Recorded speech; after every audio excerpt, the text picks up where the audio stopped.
When grocery store shelves go dark and meat counters sit empty, a specific kind of dread takes hold of the average household. But for those of us who prioritize readiness, that moment is simply a signal to switch gears. We don't scramble because we've already secured the perimeter with rows of tinned protein, and we know which ones are true survival assets versus which ones are just watery fillers in a metal jacket. I've been living the LARY SURVR lifestyle since 2012, and today I'm separating the heavy hitters from the high-priced disappointments. I'm walking you through 7 canned meats that are battle-tested for real-world catastrophes, along with 3 specific traps that will leave you physically drained and financially burned when it matters most. Protein is the structural steel of your survival diet. Carbohydrates might get your heart racing for a quick burst of speed, but protein is what preserves your muscle mass, fortifies your immune response, and keeps your brain firing. When the world starts to fray at the edges, you can't rely on a freezer that dies with the grid, or fresh cuts that rot in 48 hours. Canned meat is silent, patient, and effective. It sits in the dark for years, ready to sustain you at a moment's notice. The mistake most people make is buying based on a sale price rather than nutritional density. We're here to stock winners and purge losers, so your pantry actually functions as a life support system. First up is the humble canned chicken. It's the quiet professional that often gets overlooked by preppers who think they need to hoard nothing but beef or game. That's a tactical error. Chicken is incredibly lean, easy on the stomach, and highly adaptable. When you're under extreme duress, your digestive system often slows down or becomes sensitive. Heavy, greasy meats can leave you feeling bloated and lethargic. Chicken provides a clean, efficient protein hit that keeps you mobile. A standard 5-ounce tin packs roughly 30 to 40 grams of protein. That's a serious biological fuel load. You can stretch it by folding it into rice or beans. Eat it chilled if you've got greens, or consume it straight from the can if you're operating without a heat source. Flexibility is a massive advantage in a crisis. You won't be following recipes, you'll be reacting to your environment. I remember a 9-day blackout back in 2014, where fuel was at a premium. Because we had canned chicken we didn't have to waste our precious propane on cooking meat.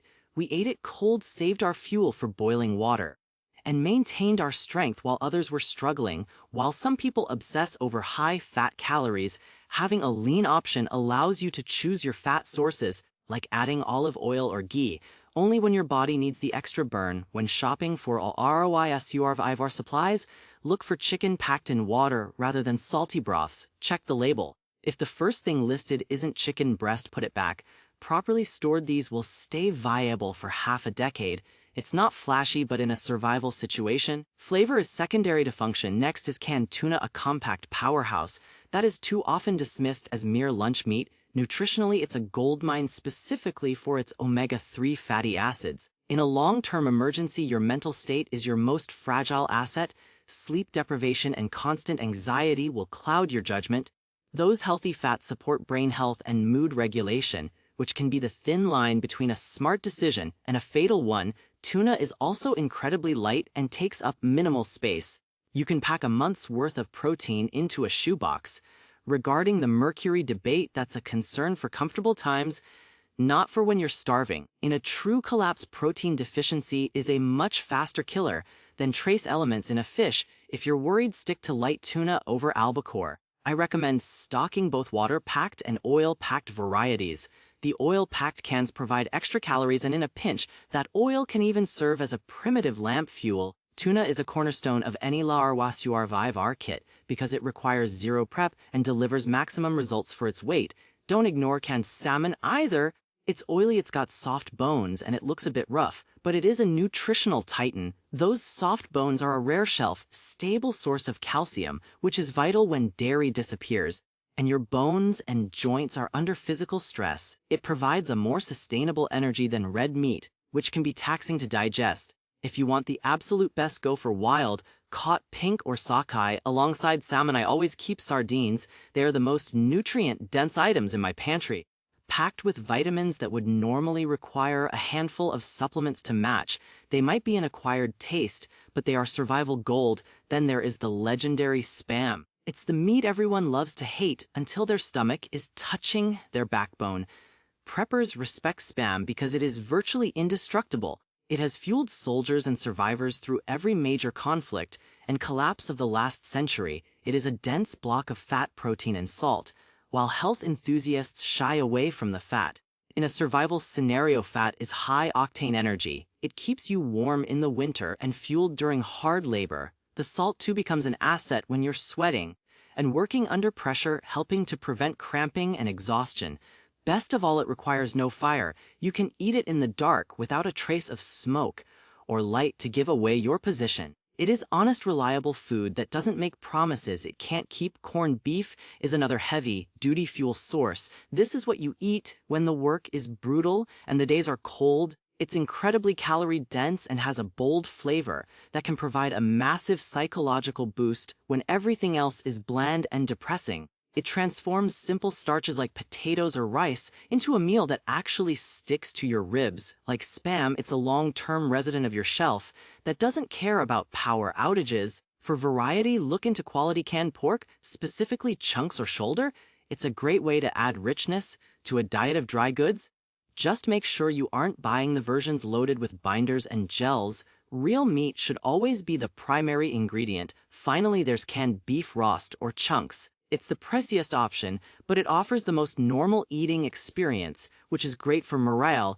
It's high in protein and very filling, though I tend to use it more for variety, while relying on chicken and tuna for my bulk calories. Now let's look at the 3 traps. First, avoid low-grade canned turkey. It's often survival theater. The cans are pumped full of water and fillers to make them feel heavy, but once you drain the liquid, there's almost no protein left. It's an inefficient use of space and money. Second, be wary of heavily processed, canned hams that feel like jelly.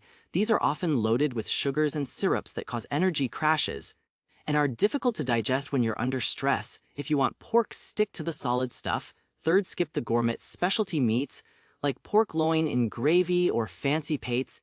They prioritize flavor over fuel efficiency. They are expensive, have a shorter shelf life due to the delicate sauces, and provide fewer calories per ounce.